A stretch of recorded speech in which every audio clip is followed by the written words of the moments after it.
읽고요. 여러분들 한 절 무대에서 읽도록 할게요. 누구든지 사람 앞에서 나를 시인하면 나도 하늘에 계신 내 아버지 앞에서 그를 시인할 것이요.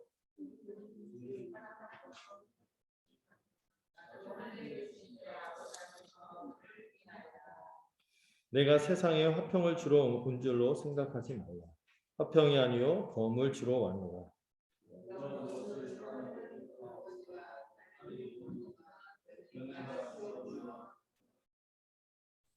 사람의 원수가 자기 집안 식구리라.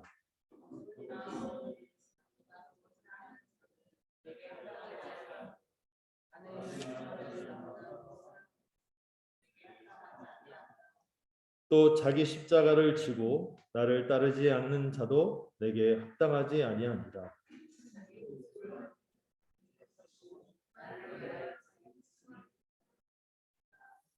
너희를 영접하는 자는 나를 영접하는 것이요 나를 영접하는 자는 나를 보내신 이를 영접하는 것이니라.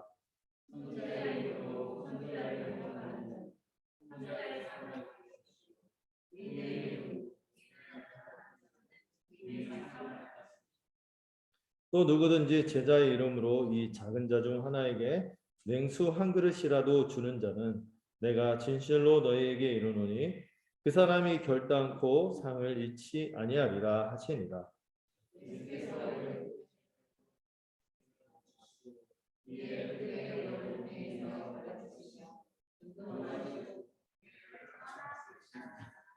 아멘.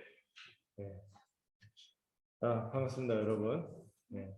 늘 보지만 또 이렇게 주일날 또 이번 2주 동안 대면하지 못했다고 이렇게 보게 돼서 너무 반갑고 잠깐 얼굴과 얼굴을 마주대고 우리가 생생하게 같이 더불어 신앙생활하는 게 참 복된 일이구나 하는 것을 새삼 많이 느끼는 시기인 것 같습니다. 네. 네, 제가 요즘 인사말이 바뀌었어요.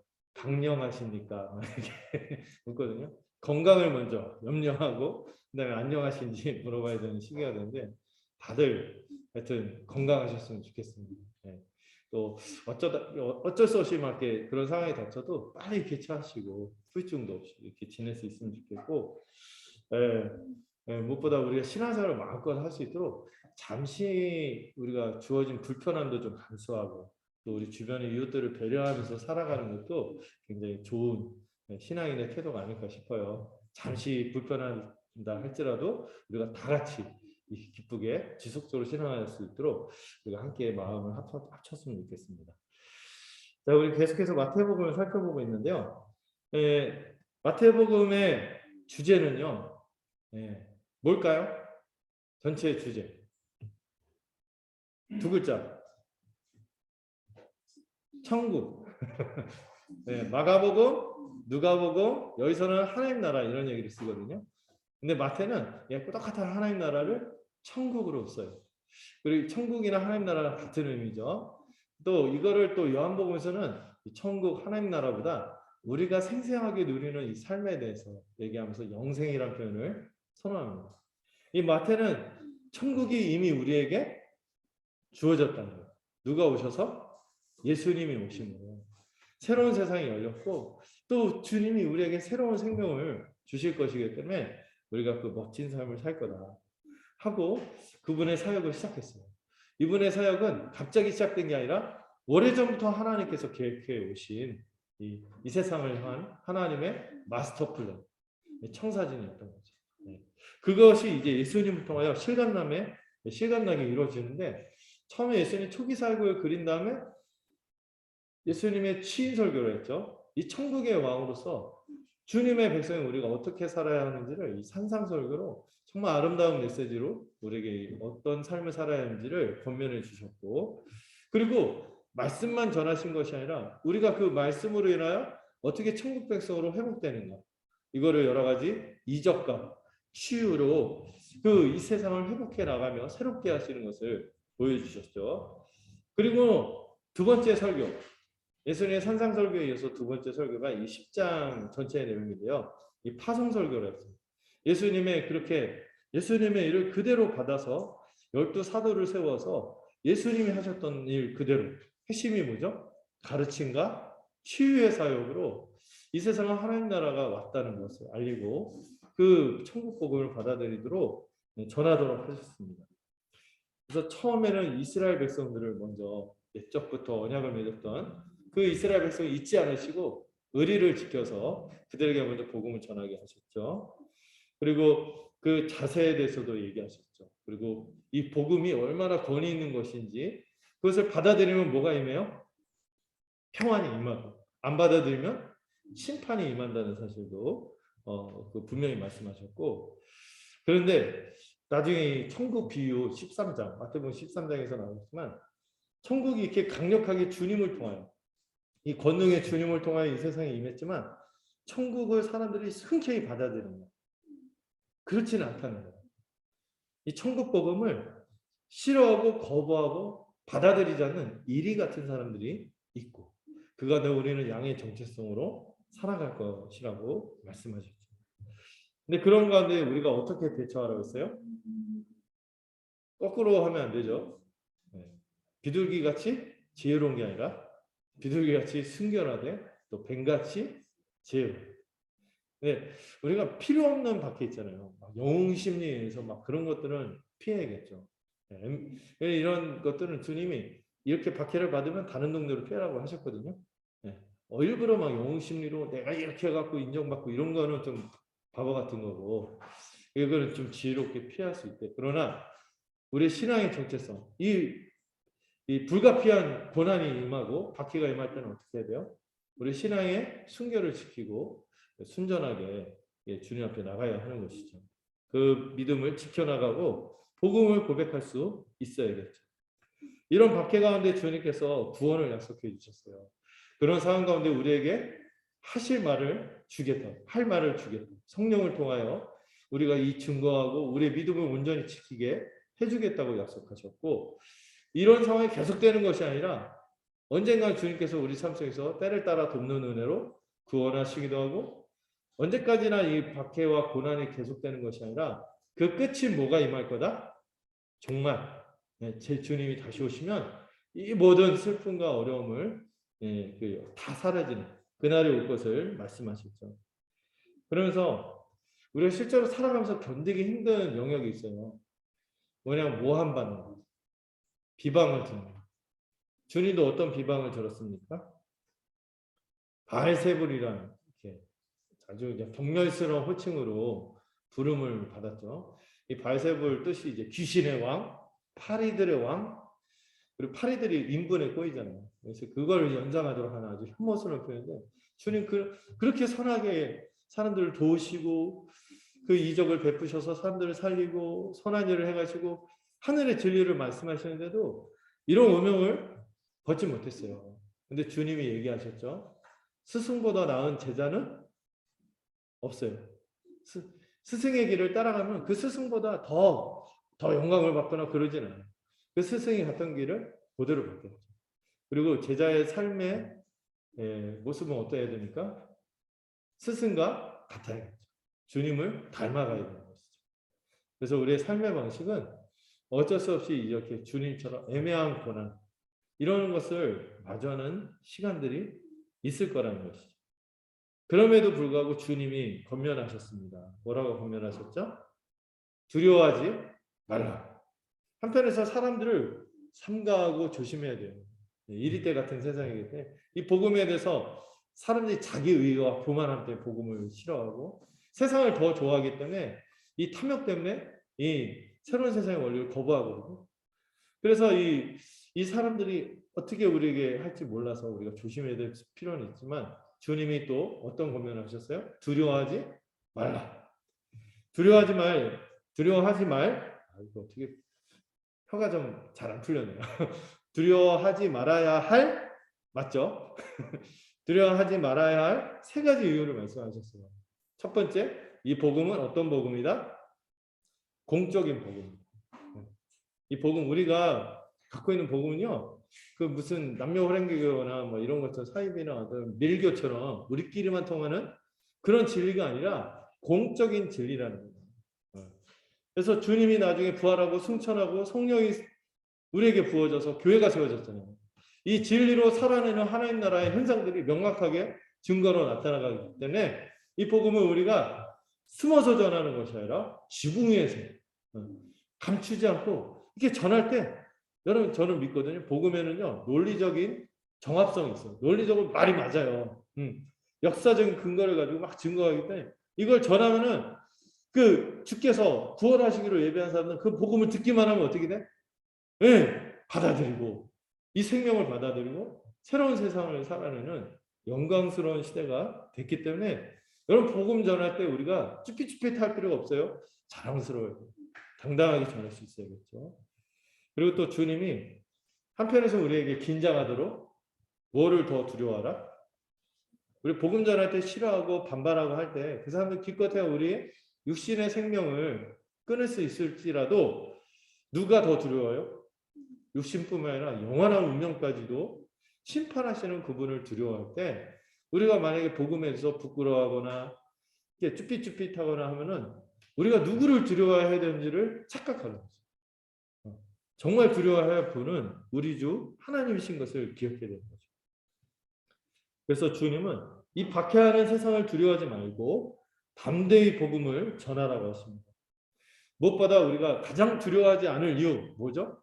하나님이 우리의 아버지가 되셔서 우리를 돌보신다고 했습니다. 유명한 비유들 있죠. 머리털. 저는 이 머리털이 민감하죠. 오늘도 아침에 드라이하면서 전에보다 더 민눈상이 막 점점 생기는 것 같다고 구멍이 막 생기는 것 같거든요. 그런데 이런 머리털 하나까지도 다 세신바 되셨고 사소한 일상에서 참새 두 마리가 하나 썰에 팔리는 제가 뿌셔뿌셔의 비유를 드렸는데 이런 사소한 우리가 이런 것도 주님이 섭리하시고 주관하시기 때문에 주님의 눈길에서 벗어나지 않고 손길에서 벗어나지 않은 것들은 없다는 것입니다. 이걸 기억할 때 우리가 어찌 두려워하겠냐? 이게 세 가지 복음의 공적인 성격, 공적인 진리라는 성격, 그리고 우리가 누구를 두려워할 것인가? 그리고 세 번째로 우리 주님이 하나님께서 우리를 아버지로 돌보실 것이기 때문에 두려워하지 말아야 된다는 얘기를 앞서 했어요. 지금 이 말씀은요, 사실 어마어마한 복음이 전제되어 있어요. 이미 들어있는 거죠. 하나님이 우리의 뭐가 되신다고요? 아버지가 되시는 거죠. 지금 우리에게는 그게 어떤 의미인지 복음을 이미 알고 있고 예수님의 모든 구원 사역이 성취되었을 뿐만 아니라 우리에게 다 알려졌기 때문에 어떻게 하나님이 우리의 아버지가 되셨는지가 더 확실하게 의미가 더 우리 안에 들어오는 것이죠. 죄인이 우리가 어떻게 하나님을 아버지라 부를 수 있겠어요? 다만 하나님께서 우리를 긍휼히 여기시고 누구를 통하여? 우리 주 예수 그리스도의 예수 십자가 보혈 그 대속의 죽음으로 우리의 하나님 앞에 감히 나설 수도 없고 자녀가 될 수 없는 우리를 자녀 삼도록 그분에게 죄값을 다 물게 하셨어요. 대신 값을 치르고 뿐만 아니라 죄만 없다고 우리가 하나님 앞에 설 수 없다고 그랬죠. 네. 죄만 없으면 안 돼요. 죄만 사면당한다고 되는 게 아니에요. 하나님 앞에서 뭐가 요구돼야 돼요? 의로움, 하나님 앞에 걸맞는 합당한 의의를 가져야지 주님 앞에 하나님 앞에 설 수 있는데 세상에 우리가 한 게 아니라 누구의 것을? 우리 주 예수 그리스도의 그 모든 의로운 것을 거룩한 그분의 행위와 순종 모든 것들을 우리가 뭐 할 때? 다만 믿기만 할 때 우리에게 적용해 주셔서 우리가 그것을 하나님께 무엇으로 인정받는다고요? 의인으로 하나님의 자녀로 인정받아서 돌봄을 받고 그리스도처럼 우리를 바라보시며 하나님께서 내 사랑하는 자녀요, 내 기뻐하는 자다. 이거를 우리에게 말씀하신다는 것이죠. 이 복음을 알지인데 우리가 어떻게 이 복음을 부끄러워하겠어요? 우리는 그리스도 안에서 완전히 의롭고 거룩한 자녀로 받아들여졌기에 하나님이 우리를 이렇게 살뜰하게 돌보실 수밖에 없어요. 이 복음을 할 때 하나님이 우리의 아버지가 되신다. 이 말씀에 확실한 근거와 확신이 우리 가운데 있는 것이죠. 뭘 보고 하나님 우리를 그렇게 돌보시겠어요? 그 전능하시고 감히 우리가 그냥 다가갈 수도 없는 분이 우리를 어떻게 품어주시고 살뜰하게 살피시겠냐 이거죠.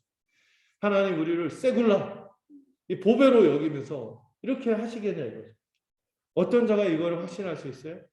주님에게 안긴 자, 주님의 자신의 삶을 의탁하고 주님을 믿고 그분 안에서 그리스도와 연합하여 하나님이 우리를 보실 때 그리스도를 통해 우리를 보신다는 확신을 가진 자들이 이 확신을 가지고 살아갈 수 있겠죠. 그렇기 때문에 주님이 우리에게 분명하게 말씀하십니다. 오늘 32절 보세요. 뭐라고 말씀하시죠? 우리가 이 주님과 영광스러운 복음을 알았죠? 이미 알고 있다면 사람들 앞에서 어떻게 해야 돼요? 공적으로 시인한다. 공적으로 시인할 때만 예수님도 어떻게 하시겠다고 했어요? 하늘에 계신 그 아버지 앞에서 우리를 시인하신다. 시인한다는 게 무슨 말인지 알죠? 우리 친구들도. 우리 다음 세대 친구들도 알죠? 갑자기 시 쓴다는 게 아니고. 죄송해요. 이게 뭐냐면 믿음을 공적으로 고백한다는 거예요. 믿음을 공적으로 고백하는 거죠. 예수님을 사람들 앞에서 숨기지 않고 나의 구원자이자 나를 구원하시고 나는 내 힘으로 내 이 죽을 수밖에 없는 처지 가만 놔두면 하나님의 진노와 저주와 지옥으로 갈 수밖에 없는 처지였는데 주님이 그런 나를 값없이 구원해 주셨다는 사실을 인정하고 고백하는 것이죠. 그리고 그걸로 끝나는 것이 아니죠. 우리가 그분의 제자요 백성으로서 그분을 주라고 고백하면서 그분에게만 뭐를 바칠 사람들? 충성을 바칠 제자인 것을 그분의 종인 것을 고백한다는 것이죠. 여러분 이 말씀은 우리가 신자라면 피할 수 없는 말씀입니다.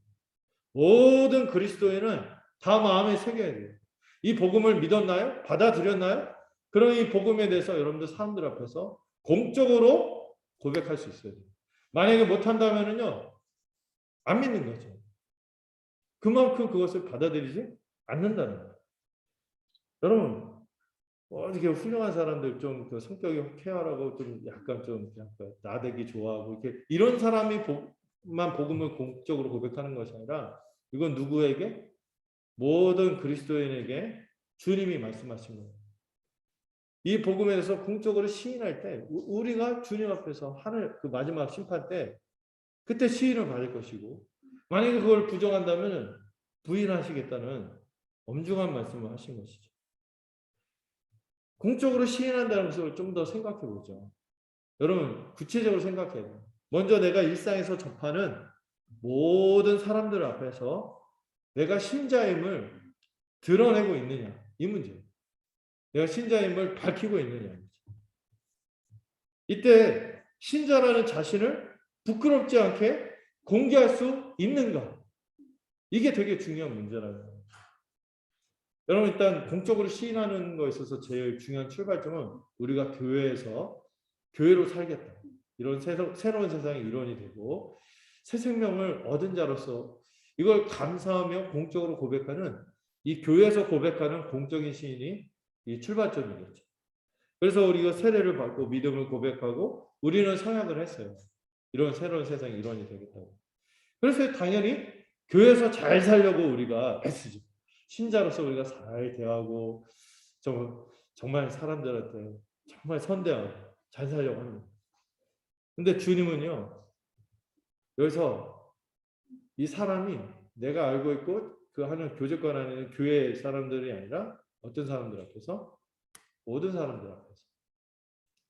사람들 앞에서 신자임을 드러내고 있느냐 이걸 묻고 있는 거예요. 우리가 살고 있는 가정 제가 옛날에 어떤 주일학교 선생님 왔는데 정말 그 학생들한테 인기가 많았어요. 너무 학생들 밥도 잘 사주고 말도 잘하고 막 이렇게 하는데 집에 가면은 그렇게 무서운 폭군 엄마가 없어. 그래서 그 나중에 애들이 사춘기 지나고 엄마에 대해서 이제 엄마가 교회에서 하듯이 우리한테 했으면 좋았을 거예요. 이런 얘기를 하는 거 보면서 그 엄마가 막 울고 회개하고 그러는데 여러분 가정에서 우리가 똑같나요? 교회에서 하는 것처럼 정말 이렇게 정말 가까운 사람들한테 더 잘해주세요. 이러면서 우리가 신자됨이 믿음과 삶이 태도가 일관되는 거 이거 되게 중요한 문제죠. 직장도 마찬가지입니다. 여러분 직장에서 잘하셔야 돼요. 직장에서 맺는 관계에서 업무나 업무 태도나 이렇게 할 때 어떤 공사라든지 어떤 공적인 자재를 쓰는 부분이라든지 이런 부분에서도 양심적으로 신자답게 해야 돼요. 거기서 만약에 우리가 잘 못하면 예수 믿는 것도 별거 없구나 이런 얘기 하면은 슬퍼지는 거죠. 사회에서도 마찬가지예요. 우리가 사회 일반 시민으로서도 우리가 잘 이렇게 특히 공권력이나 어떤 질서 우리가 조화롭게 사는 삶에서 함께 배려하는 것에 대해서 요구할 때 우리가 같이 맞춰주면서 이렇게 해야지. 우리는 뭐 다른 별개 세상인 것처럼 별종인 것처럼 함부로 하고 이런 것들도 합당하지 않습니다. 우리가 성경도 교회론 14가에서 배웠잖아요. 우리가 한 국가의 국민이자 사회의 시민이기 때문에 더 특별하게 천국에 속한 사람으로서 더 그들보다 높은 기준으로 더 탁월한 기준으로 살아낼 수 있어야 된다고.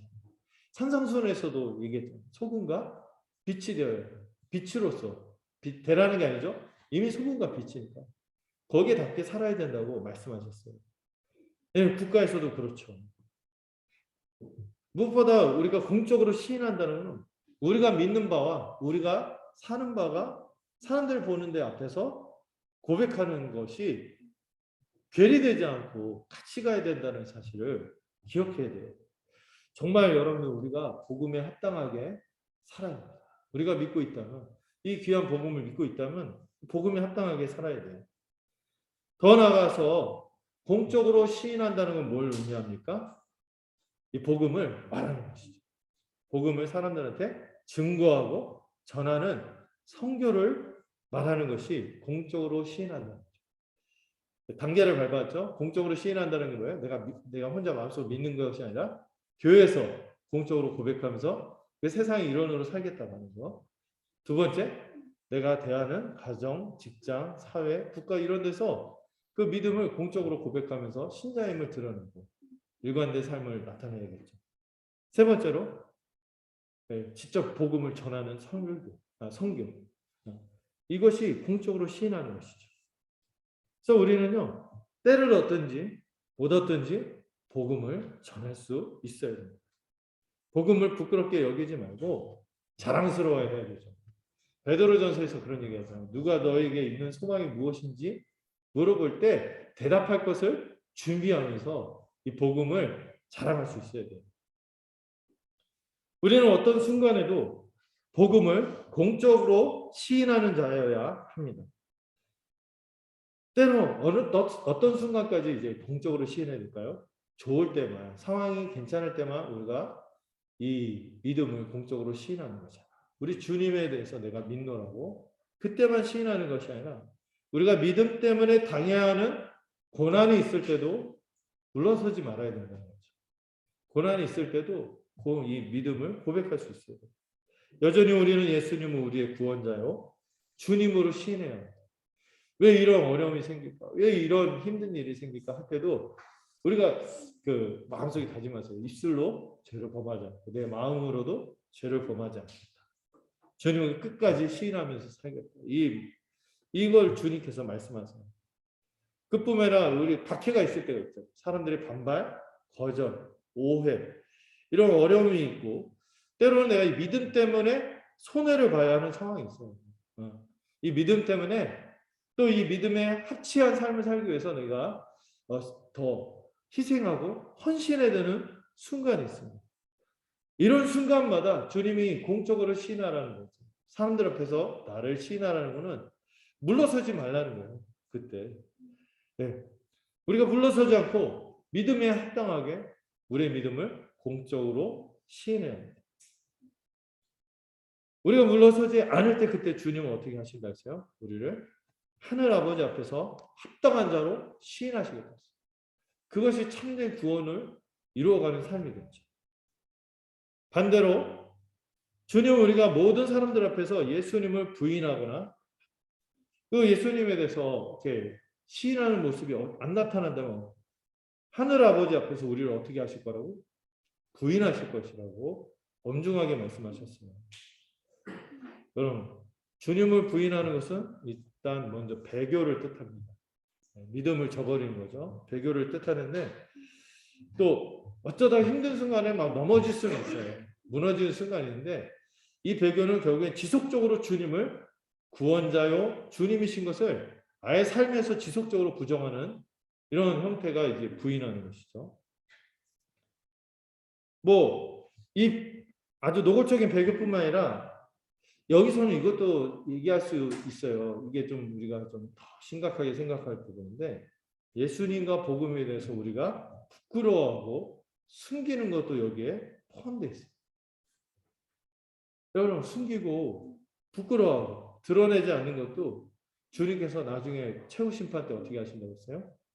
부인할 거다. 여러분 주님이 우리를 부인하면 뭐예요? 부인하면 뭐예요? 좀 세게 말해 사실이죠. 팩트로 그냥 팍 무자비하게 얘기하면 지옥 가는 거예요. 이런 면에서 우리가 이 주님 말씀하신 지금 엄중함을 무겁게 받아들이면서 이 성경 본문을 정직하게 보셔야 돼요. 저도 이걸 약화시켜서 조금 마음 편하게 들려주고 싶지만 저는 정직하게 이 말씀을 볼 때 이게 피해갈 수 없는 거죠. 피해갈 수 없는 거예요. 여러분 모든 사람들 앞에서 생각해봐야 돼요. 우리가 신자로서 정말 복음을 시인하고 있는가. 또 신자답게 일관성 있는 삶의 모습으로 복음을 시인하고 있는가. 혹시 전하지 않고 있다면 복음을 부끄럽게 여기는 거죠. 또 나는 복음을 정말 부끄러워하지 않아. 난 정말 복음을 귀하게 여겨. 복음 때문에 내가 울었고 내가 여기까지 와서 이렇게 살고 막 하는 걸 하는데 그런 마음이 있는데 정작 내가 대하는 사람들 내가 공적으로 대하고 하는 이 가정, 사회, 직장, 국가 막 제가 예를 들 때 이런 데서 우리가 선뜻 입술이 열리지 않고 다물어지고 있다. 생각해봐야 돼요. 왜 그런가? 혹시 우리의 삶 속에서 공적으로 시인하기 어려운 삶의 모습을 취하고 있기 때문에 우리의 입술이 당당하게 열리지 않는 것은 아닌가? 생각해봐야 돼요. 우리의 삶의 복음과 일치하지 않는 것은 이 공적으로 시인하는 문제와 연결이 돼요. 우리 때문에 주님이 혹여나 내가 이 복음을 전하면 이게 막 꺼릴까봐 내 자신이 막 꺼리는 거죠. 내가 복음 전하는데 야 네가 말하는 복음 이럴까봐 움츠러든다면은 여러분 생각해야 돼요. 여러분 그래 어쨌든 우리가 신자임이 드러나게 될 텐데 우리 주님이 세상으로부터 그 유대인들이 그랬듯이 너희 때문에 하나님이 세상에서 모독을 받는 거예요. 이 얘기를 우리도 들을 수 있다는 거예요. 그래서 여러분들 이 복음을 우리가 말해야 되는 것뿐만 아니라 우리의 복음에 합당한 삶으로 우리가 증거해야 되는데 그런 부분에서 우리가 입술을 열어 말해야 할 때 하지 못하도록 하지 않게 하는 것도 문제지만 하지 못하도록 우리의 삶이 흘러가고 있다면 이것도 사실 주님을 부인하는 것과 다를 바가 없는 것이죠. 여러분 복음과 우리의 신앙 때문에 어려움을 당하고 손해가 예측이 될 때도 이거 물러서고 이런 것들 감수하라고 하지 않는 것도 주님을 부인하는 것이죠.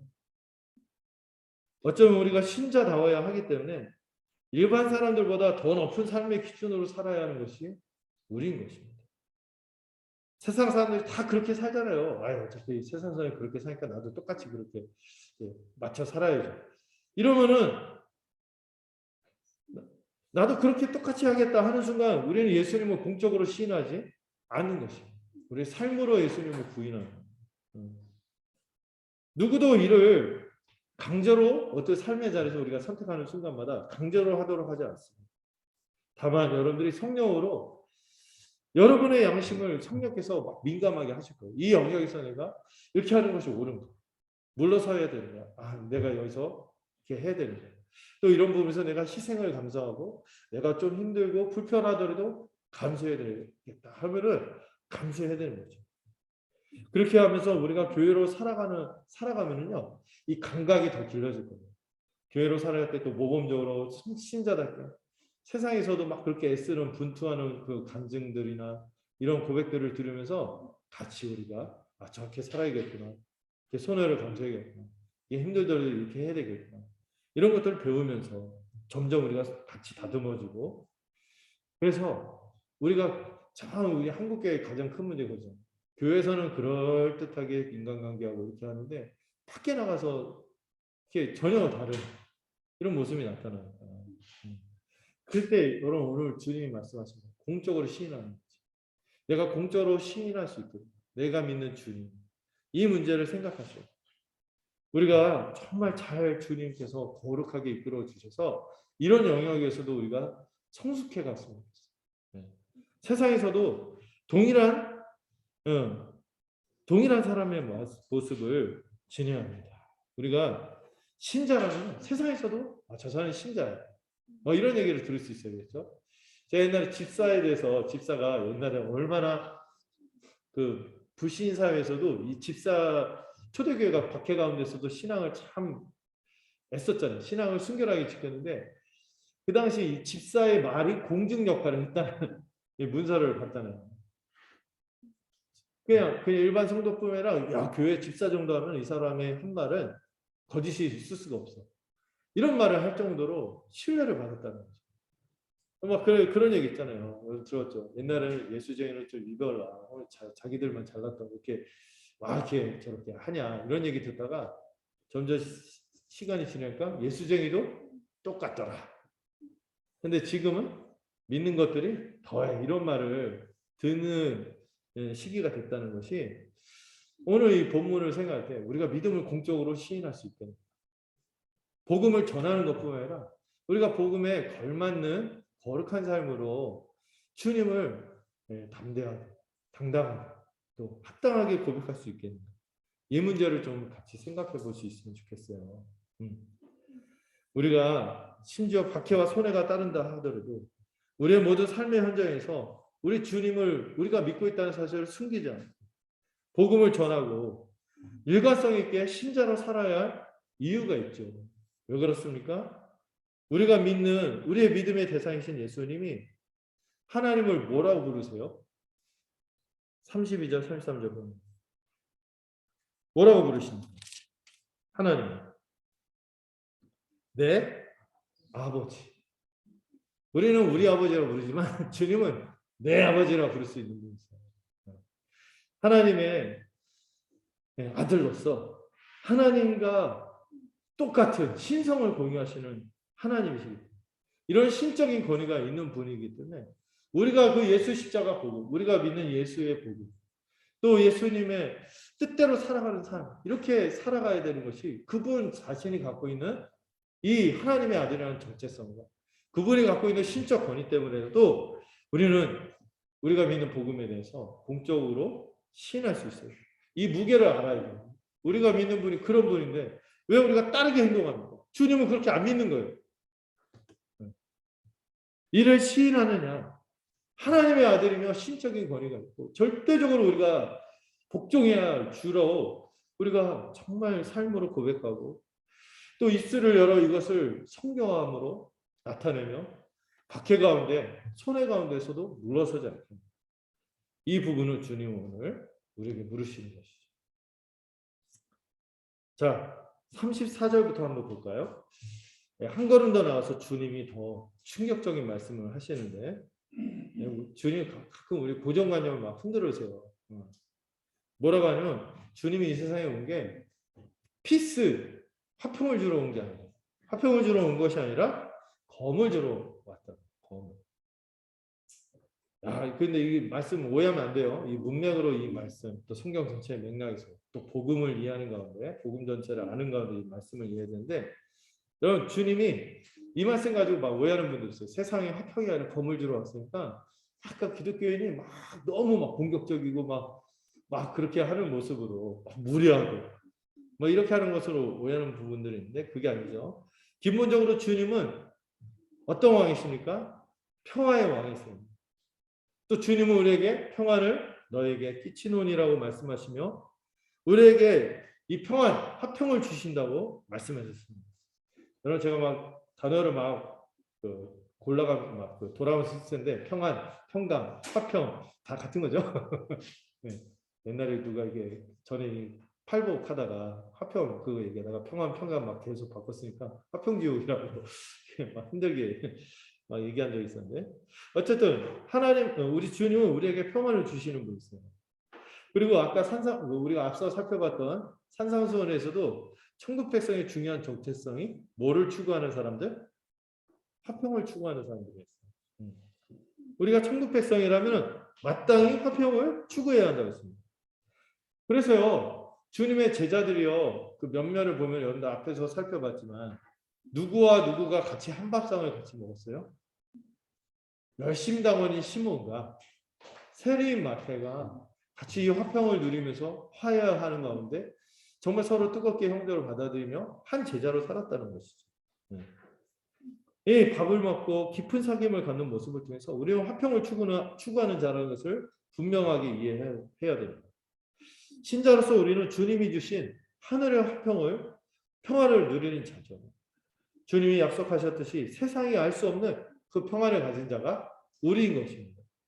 그렇다면 내가 화평을 주러 왔다고 생각하지 말고 검을 주러 왔다. 이 말씀을 어떻게 이해하는가? 이 부분을 여기서 말씀하신 검은 실제 물리적인 검이 아니죠. 비유적인 표현입니다. 이걸 가지고 세상 사람들과 검을 들고 막 싸우라는 것이 아니라는 거죠. 주님은 우리가 물리적으로 검을 휘두르는 폭력을 행하라고 주신 것이 아니에요.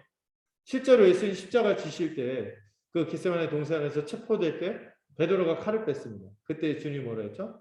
칼로 일어선 자는 칼로 망할 거라. 그런 얘기도 있어요. 이 말씀을 막 검을 던지러 왔다 해서 어떤 분들은 막 선교를 막 공격적으로 한다서 무슬림식 선교 있잖아요. 한 손엔 꾸란, 한 손엔 칼. 안 믿으면 너 이런 식으로 우리가 하라는 게 아니라는 거죠. 실제로 어떤 사람들은 어리석게도 이 선교하고 공격적인 이 복음전들을 공격적이고 위협적인 모습으로 막 하려는 분들이 있어요. 그래서 선교지가 막 문제 일으키고 막 그런 아이 무슨 단체가 있죠. 그런 단체가 있어요. 이런 것은 합당치 않습니다. 주님은요 우리에게 이미 세상과 어떤 모습으로 부활하게 될 것인지 말씀하셨어요. 그들이 우리에게 해를 가해도 우리는 그들과 이 검은 갈등하고 불화를 일으킨다는 비유인데 주님이 우리에게 원하는 이 갈등과 불화의 방식은 절대 같이 물리적으로 공격하거나 어떤 형태로든 위협이나 위해를 가는 게 아니에요. 상상수훈에서 말씀하셨죠. 우리 대적이 우리를 대적하고 피해를 끼쳐도 우리는 절대 뭐 하면 안 돼요? 보복을 하면 안 됩니다. 보복이 금지되어 있어요. 그리고 공격적으로 저항하지 말라고 말씀하셨어요. 그래서 주님이 검이라고 하는 것은 이 세상에서 이 사단의 지배 아래 살아가고 있는 이 사람들의 죄된 모습을 받아들이지 말고 끊어내라는 것이죠. 끊어내라는 거죠. 자기를 중심으로 살고자 하고 탐욕 가운데 살려고 하는 세상의 흐름과 갈등하고 불화라는 것이지 실제로 그들이 우리에게 어떤 공격이나 핍박이나 박해를 할 때 같이 대응하라는 그런 얘기가 아니에요. 그들의 삶의 방식과 철저히 갈등하고 불화하고 거리를 두는 모습으로 구분되라는 거죠. 검은 끊어내는 것이죠. 그런 것과 구별하라는 것이죠. 우리는 이미 하나님과 화평을 누리게 되었어요. 그러나 우리가 하나님과 화평을 누릴 순간 여러분 어떤 일이 생깁니까? 우리가 그분에게 거룩하게 속해졌죠. 그분에게 구분되어져서 들어갔어요. 그러면은 이 세상과 어떤 관계가 돼요? 하나님의 통치를 거부하는 세상이기 때문에 이 세상과 불화할 수밖에 없어요. 여러분 신자는요 세상과 화평하기가 어려워요. 세상과 불화하는 것이 신자의 특징입니다. 이때 이 세상을 일반적으로 하나님 만든 세상을 얘기하는 게 아니에요. 죄와 사단과 사망의 현상이 나타납니다. 이런 세상과 우리는 불화할 수밖에 없어요. 우리는 그런 세상과 버탈 수 없는 사람들이죠. 교회와 세상은요 엄연히 다른 세상입니다. 생각도 다르고요. 가치 있게 생각하는 것도 다르고 추구하는 목표와 방식도 너무 다르기 때문에 우리는 선의를 갖고 그들에게 나가지만 그들은 우리의 이 다름을 통하여 우리를 미워하고 또 우리도 그 세상에서 있는 죄된 것들에 대해서 구별되기 위해서 갈등하고 반대할 수밖에 없고 또 반대를 마주할 수밖에 없는 것이 신자의 모습입니다. 주님이 이미 요한복음에서 얘기했어요. 너희가 내게 속했기 때문에 세상이 너희를 미워할 수밖에 없다. 우리 주님이 가져오신 통치는 워낙 이 세상의 질서와 다르기 때문에 그럴 수밖에 없다는 거죠. 이 검을 그렇게 이해해야 돼요. 우리가 전혀 다른 가치관, 세계, 다른 목표, 다른 생각 이걸 갖고 있기 때문에 우리가 세상과 버탈 수 없어요. 같이 갈 수 없다는 것이죠. 그래서 첫 번째 이 세상과 불화를 말씀하셨어요. 그리고 두 번째 이 부분이 사실 우리에게 참 어려움을 주는 거고 고민하게 하는 건데 심지어 이런 갈등이 누구와의 관계에서도 사랑하는 가족과의 관계에서도 일어날 수 있다는 거죠. 이 말씀은 굉장히 충격적일 수 있어요. 주님 지금 굉장히 엄청난 것을 우리에게 말씀하시고 요구하는 거죠. 우리가 그냥 글로 보니까 그런데 실제 상황에서 생각하면은 여러분 이게 이렇게 예수님 툭툭 얘기하시는데 이게 그냥 받아들일 수 있는 게 아닌 거죠. 가족과의 불화조차도 감수하라는 거죠. 세상과의 불화뿐만 아니라 가족과의 불화도 감수하라는 거죠. 여러분 원래부터 가족과 불화하신 분 있죠. 이제 이상한 성향을 갖고 있거나 이런저런 욕심 때문에 가족들하고 갈등이 벌어져 갖고 오해와 원망으로 다투는 게 아니에요. 뭐 때문에? 주님을 시인하는 거죠. 주님을 믿는 믿음 때문에 일어나는 갈등을 예상하라는 거죠. 왜요? 가족들은 이 믿음 안에 들어와 있지 않고 여전히 세상에 속해 있기 때문에 이 세상과 불화하고 있는데 이 세상 안에 여전히 그 세상의 가치관을 살고 있는 가족들은 신자인 우리와 불화할 수밖에 없는 거예요. 이 세상과의 불화가 이 가족 간의 불화도 연결이 될 수밖에 없죠. 예, 주님에 대한 믿음으로 이런 갈등도 감수해야 된다는 것은 쉽지 않은 일입니다. 이제까지 율법의 가르침, 유대교의 가르침에서 가장 중요한 의무는 누구에 대한 헌신? 우선적인 헌신이 가족에 대한 헌신이죠. 10계명 중에서도 사람에 대한 계명, 이웃에 대한 계명 중에 제일 먼저 나오는 게 뭐예요? 내 부모를 공경하라. 그런데 그 이상을 요구할 수 있는 것은 오직 누구밖에 없어요? 그 이상을 요구할 수 있는 건 누구밖에 없어요. 가족 이상의 헌신가? 예, 가족을 미워하더라도 더 가족과 갈등을 하더라도 더 선택해야 되는 게 누구예요? 누구밖에 없어요. 5계명이 부모님 계명이면 1계명부터 4계명이 누구죠? 하나님에 대한 거예요. 내 하나님 전심으로 전 생명을 다하여 전 힘을 다하여 사랑해야 되는데 그 이상을 요구하는 것은 오직 하나님밖에 없는데 지금 주님이 가족과 나를 믿는 문제 때문에 나를 선택하고 나와 함께하는 문제 때문에 누구하고도 갈등을 감수해야 된다? 가족 간의 갈등을 감수해야 된다는 얘기를 하는 거예요. 지금 주님이 엄청난 얘기를 요구하는 거예요. 사실 예수님도 가족과 불화하셨죠. 왜냐하면 옛 세상과 새 세상, 이 세상과 하나님 나라, 이 땅의 삶의 방식과 하늘의 삶의 방식이 전혀 달랐죠. 또 우리 주님이 가르치는 진리와 이 천국 복음 자체가 여전히 세상에 속해 있던 예수님의 가족들, 믿음이 없던 가족들, 특히 나중에 야고보서를 쓰는 예수님의 친동생 야고보도 예수님 부활할 때까지 안 믿었잖아요. 이런 사람들이 볼 때 감당할 수 없었어요. 그래서 복음서들 보면요, 심지어 예수님 어머님 마리아 막 카톨릭에서 높이서 하는데 높이고 막 그런데 마가복음 보면 예수님 미쳤다고 잡으러 다니는 가족 이론 중에 형제들뿐만 아니라 어머니도 있어요. 그러니까 이 예수님 새로운 세상을 가져오시는 하나님의 아들, 하나님과 같은 분이라는 것은 이 충격적인 메시지였죠. 그리고 누구보다 더 가족보다도 더한 충성을 요구한다는 것 자체가 예수님이 지금 굉장히 센 주장을 하시는 거예요.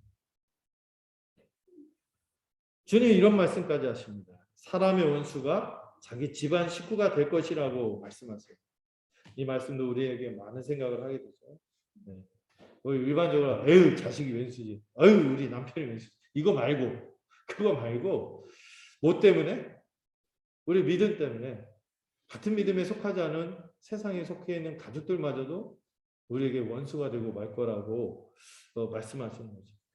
여러분 주님이 지금 주님을 믿고 따르는 문제가 그냥 가볍게 지적으로 동의하고 끝나는 문제가 아니라고 말씀합니다. 주님의 복음을 받아들이고 우리가 이 복음에 따라 새로운 삶의 방식을 택할 때 우리에게 친숙하고 익숙했던 모든 관계들이 달라지고 그 모든 것에서 변화가 일어날 것이고 갈등을 일으키게 될 것이라고 말씀하시는 거죠. 지금 주님이 이렇게 얘기하는 것은 우리에게 정말 이 복음을 믿고 살아가는 것에 굉장한 마음의 준비가 필요하다는 것을, 결단이 필요하다는 것을 말씀하시는 거죠. 주님은 지금 제자들에게 그것을 요구하시는데 지금 우리에게도 주님과 가족을 택해야 하는 순간에 누가 더 주님을 선택해야 한다고 말하는 거죠. 그래서 더 사랑한다는 것은 또 이거 누가복음에서 뭐 미워하지 않냐면 이렇게 좀 세게 표현했는데 그건 뭐죠? 우선순위 얘기예요. 뭘 우선해서 선택할 것인가.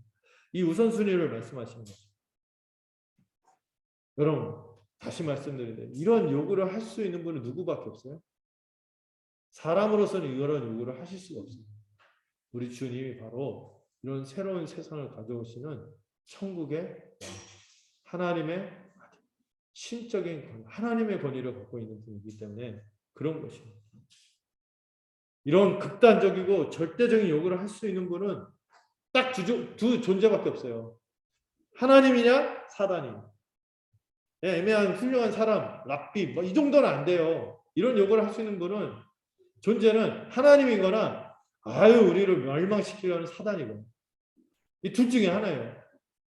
중간에 없어요. 우리 주님이 그런 분이에요. 이런 요구까지 어떻게 할 수 있냐고요. 사람으로서. 주님이 그런 분이기 때문에 이런 요구를 하는 거죠. 우리의 원수이거나 우리의 구주일 수밖에 없어요. 둘 중에 하나예요. 피해갈 수 없어요. 이런 요구를 우리에게 할 수 있는 분은 주님밖에 없어요. 애매한 태도를 더 이상 지닐 수 없어요. 그 주님이 우리에게 뭐라고 말씀하십니까? 여러분 성경 보면서요. 이런 요구까지 하시는 분에 대해서 깊게 생각해야 돼요. 그냥 이거 훌륭한 분이시구나. 넘어갈 수 없어요. 그 분이 우리에게 뭐라고 요구하십니까? 나를 따르라. 이렇게 말씀하시기 때문에 여러분은 여기에 응하든지 응하지 않든지 시인하거나 부인하거나 이 두 개 중에 하나밖에 없다는 것이죠. 여기서 여러분 기웃기웃대시면 안 돼요. 주저주저 쭈뼛쭈뼛 할 수 없어요. 어느 한쪽을 확실히 택해야 돼요.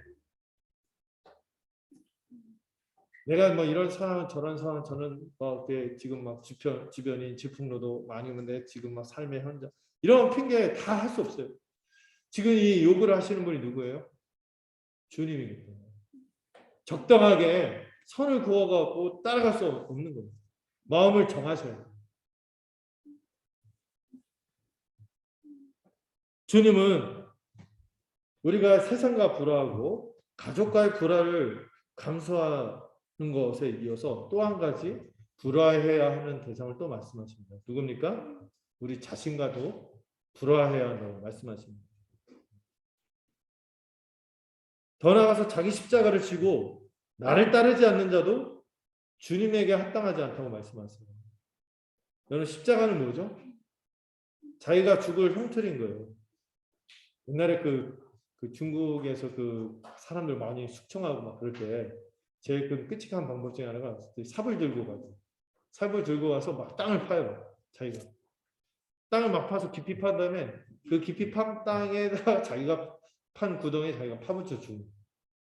자기가 파묻혀 죽을 구덩이를 스스로 막 파괴하고 죽이는.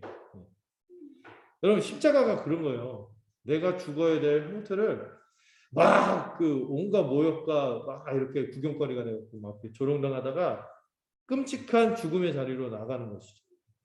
십자가 하면은 막 교회에 이렇게 딱 달려 있고 장식품처럼 돼 있고 막 십자가를 막 목걸이 막 액세서리 막 이렇게 예쁘게 문신도 하고 막 그런데 그런 의미가 아니에요. 이게 사실 엄청 끔찍하고 혐오스러운 것이죠. 근데 주님이 뭐까지 얘기해요? 자기 십자가를 지고 또 다른 본문을 보면 자기를 부인하고 자기 십자가를 지고 주님을 따르지 않는다면 주님에게 합당하지 않은 자며 이건 시인하는 게 아니라 부인하는 거라고 연결해서 얘기할 수 있는 거죠. 이렇게 하지 않는다면 주님의 제자로 합당하지 않다고 하십니다. 이 말씀을 좀 풀어서 말씀드리자면 우리가 원하지 않는 순간, 내키지 않는 순간까지도 우리는 받아들이고 주님을 따라야 한다는 것이죠. 왜 우리는 선택할까요? 취사 선택할까요? 왜 좋은 것만?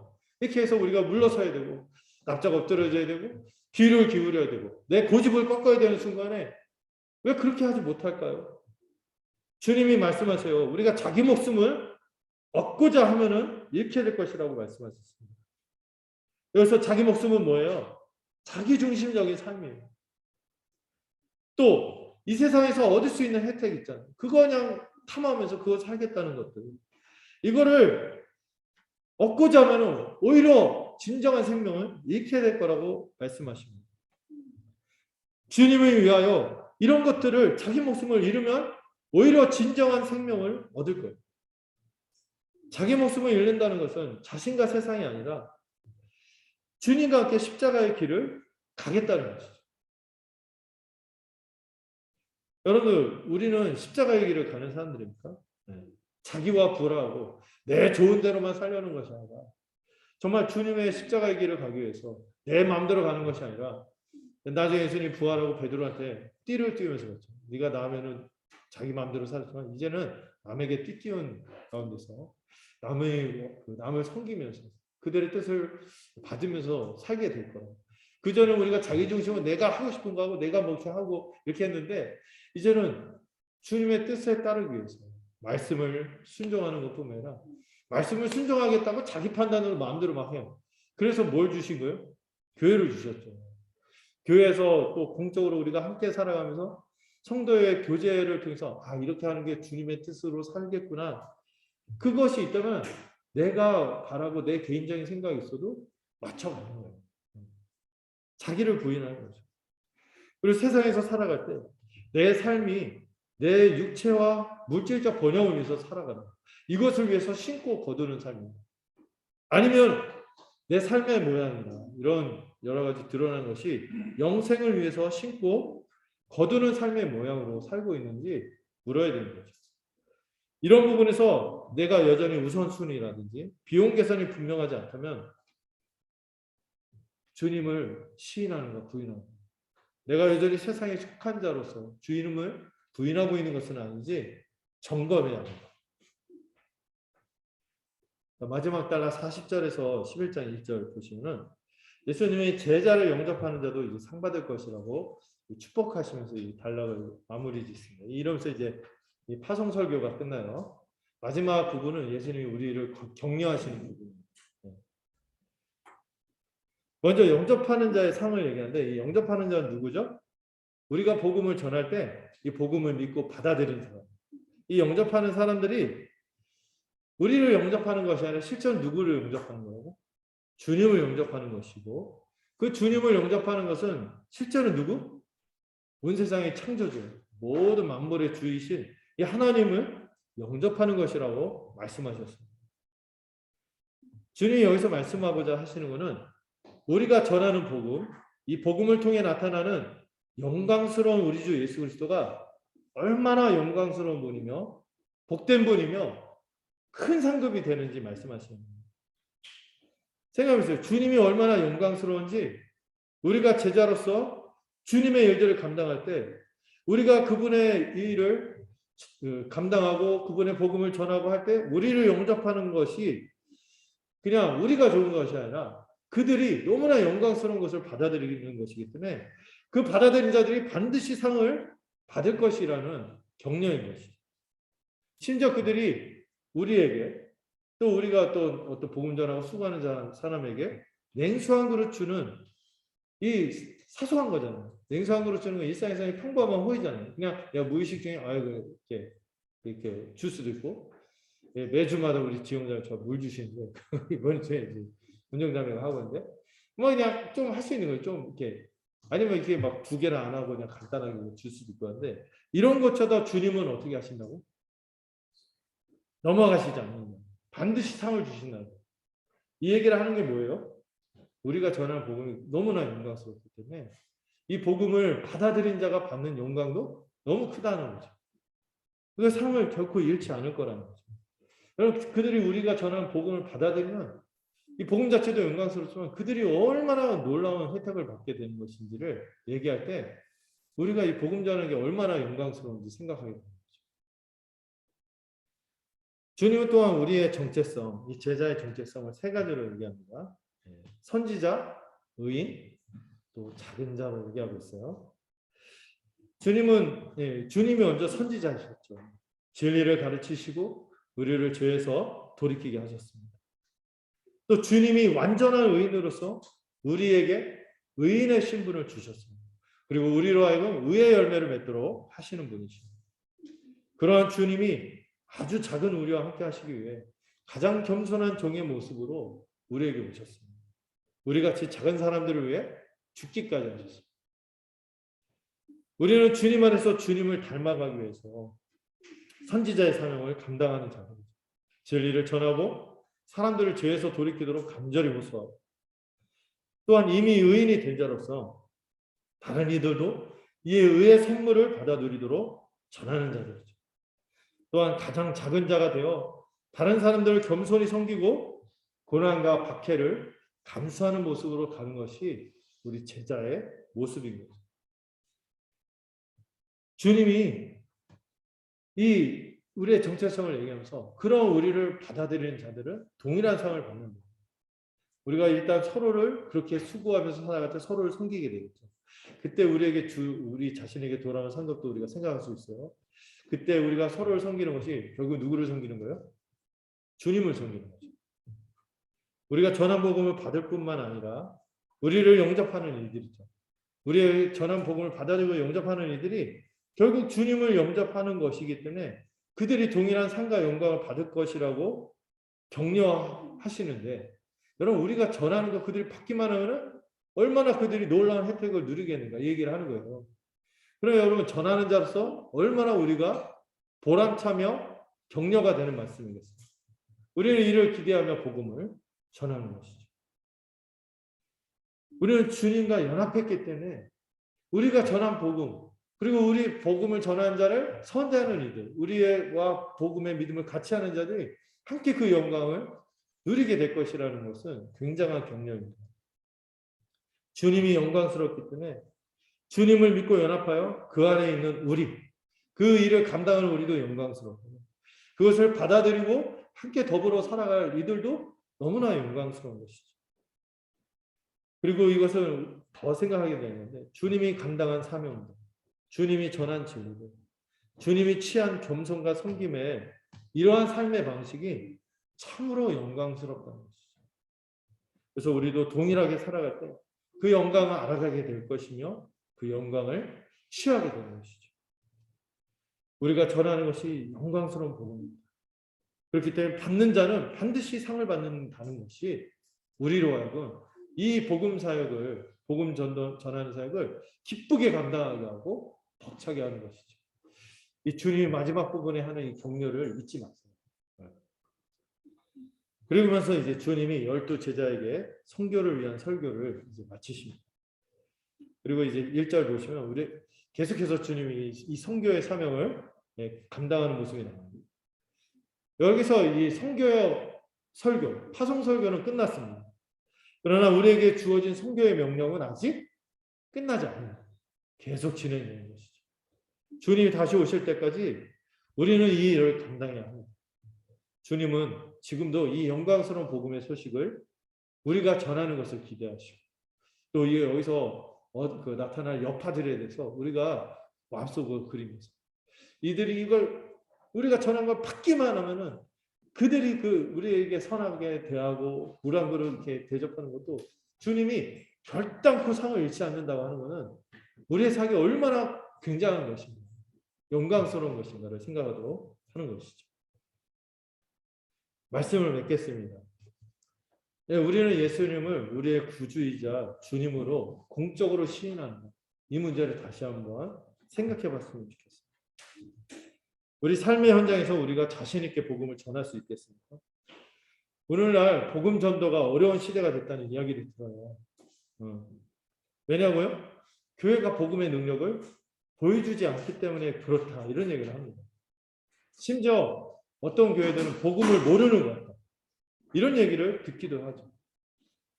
근데 뭐 그렇다 쳐도 제일 마음이 아픈 게 뭐냐면은 신자가 일반적인 세상의 기준보다 도덕 기준보다도 못하게 살아가기 때문에 복음의 장애물이 된다는 거예요. 지금 많은 사람들이 길거리에서 전하잖아요. 막그 띠두르고 막 뭐 사탕도 주고 아파트 입주할 때마다 뭐 부동산보다 더 열심히 활동할 수 있는 교회들이 있어요. 막 이렇게 하면서 막그 나이 머리 백발이 성성하셔가지고 막 할머니들이요 이분들이 막 이렇게 열심히 전하세요. 그리고 한편에서 교회를 세련되게 꾸미죠. 드넓은 주차장, 여러 가지 문화 시설, 편의 시설, 막 이런 거 갖추고 사람들을 맞을 준비를 하죠. 근데 정작 제자가 늘지 않는다. 제자, 신자, 그냥 그 교인 말고 교회 다니는 사람 말고 정말 주님의 제자가 늘지 않고 있다는 것은 교회가 교회답지 못해서 신자가 신자답지 못해서 그런 게 아닌가. 이런 얘기들이 많이 지배적으로 나오고 있죠. 여러분, 왜 복음에 장애물들이 있습니까? 생깁니까? 어떤 대단한 정치인 때문에 그런 게 아니에요. 큰 교회 누구누구 어떤 목사 어떤 뭐 사람의 문제 일으켜서 그런 게 아니에요. 왜 그러냐면 그분들이 주위에서 접하는 김집사, 이장로, 정목사가 문제예요. 제 일부 제 목사 다른 성 되지 않고 김집사, 이장로, 정목사가 문제인 거예요.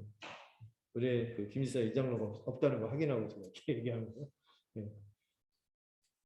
복음의 능력이 그 정도밖에 안 되냐고 비아냥된다면 여러분 우리 정말 돌이키고 회개해야 돼요. 여러분 오늘 주님을 공적으로 시인하는 문제에서 주님이 엄정하게 말씀하셨습니다. 두려워하고 우리를 돌아봐야 돼요. 주님이 하늘 아버지 곁에서 우리를 주님의 제자로 시인할지 부인할지 우리의 삶을 돌아봐요. 여러분 우리가 이렇게 우리 가운데 있으면은 무엇이라도 된 것 마냥 생각하지만은 아무것도 아닐 수도 있어요. 우리의 주장과 목소리는 높아지는 데 비해 우리의 믿음이 앗세사리에 불과한 걸 수도 있단 말이에요. 그렇게 머물고 있다면 슬퍼해야 돼요. 여러분 이거 할 때 다른 사람 생각할 필요가 없어요. 저도 저 생각하거든요. 이 말씀을 준비해서 저도 두려웠어요. 주님이 다시 오실 때 불꽃 같은 주님의 눈앞에서 내가 어떻게 비춰 보일까? 이거 두려워하면서 떠나야 하는 것입니다. 두 번째로 우리는 믿음 때문에 세상과 불화함. 이 문제를 생각해요. 주님을 따르고 주님의 몸인 교회로 살아가는 것에 장애가 되는 것이 있다면 정리할 수 있어요. 또 우리가 사랑하는 가족이지만 만약에 복음에 반하는 것을 우리에게 바란다면 우리는 응할 수가 없는 것이죠. 게다가 우리는 자신과도 불화해야 합니다. 우리 자신의 교만함과 세상을 향하는 마음을 끝없이 쳐서 복종해야 하는 것이죠. 주님이 우리의 우선순위가 아니라면 비용 계산이 되어 있지 않다면 주님은 돌아서라고 말씀하십니다. 기웃기웃거리면 안 돼요. 여전히 고집스러운 마음이 있나요? 연연해하고 정말 그 미련을 두고 있고 이런 게 있으면은 돌이켜야 돼요. 세상과 합평해서는 안 돼요. 검을 빼어서 끊어내야 하는 것이죠. 그런 옛사람의 마음들, 옛 본성들, 이 교만한 마음들, 이 탐욕스러운 마음들 이런 것들이 있을 때마다 갈라디아서에서 얘기했듯이 우리의 정과 욕심을 십자가에 못 박아야 하는 것입니다. 그리고 날마다 옛사람, 그런 옛사람이 이미 죽었다. 이렇게 새겨야 마음에 새겨야 하는 것이죠. 주님은 우리가 믿는 주님이 얼마나 영광스러운지 우리가 주님의 제자인 것만으로도 우리가 너무나 영광스럽다고 말씀하고 계세요. 그래서 우리가 감당하는 선지자로서의 사명, 우리가 이미 얻고 누릴 의의 신분, 그리고 우리가 앞으로 맺을 의의 열매들, 그리고 세상에서 볼 때는 비록 별거 없어 보이고 작아 보이지만 이 작은 자로 살아가는 삶이 값지다고 하십니다. 이 모든 것을 기억하면서 우리가 세상에 주님의 보냄받은 제자로서 신실하고 힘있게 살아가기를 간절히 소망합니다. 기도하겠습니다.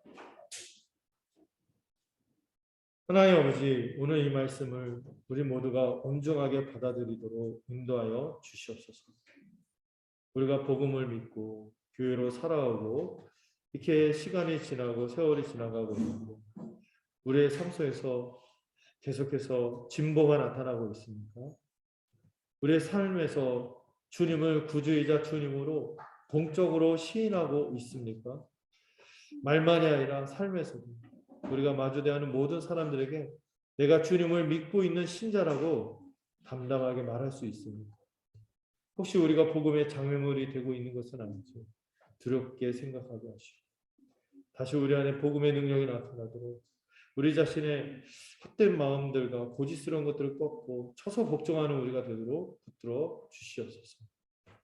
지금은 우리가 알지 못하나 주님 앞에 서게 되는 날, 주님의 불꽃 같은 주님의 눈앞에 서 있을 때 우리가 어떻게 비쳐 보일지 두렵고 떨리는 마음으로 우리가 옷깃을 여미고 정말 우리의 아무것도 아닌 자인데 혹시 된 줄로 생각하고 있다면 돌이켜 두려워하며 주님 앞에 경건한 두려움 품고 살아가는 우리가 되도록 붙들어 주시옵소서.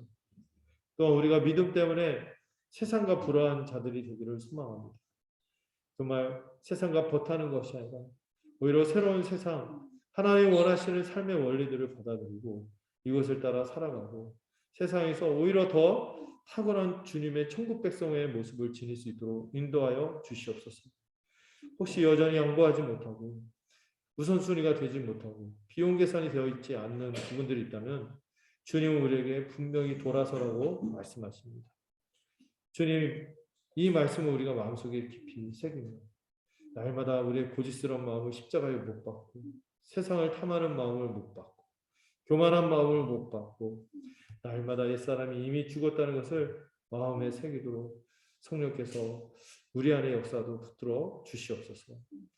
우리가 감당하는 이 제자의 사명들을 잘 감당할 수 있도록 붙들어 주시고 이것이 고단한 것이 아니라 너무나 영광스러운 것이며 보람 있는 것이며 이것을 위해서 살아가는 것이 가장 값지다는 것을 더 사무치게 깨닫는 우리 모든 서연의 공동체들이 되도록 붙들어 주시옵소서. 모든 것을 주님께 의탁하며 예수 그리스도의 이름으로 기도드렸습니다. 341장 함께 찬양하도록 하겠습니다.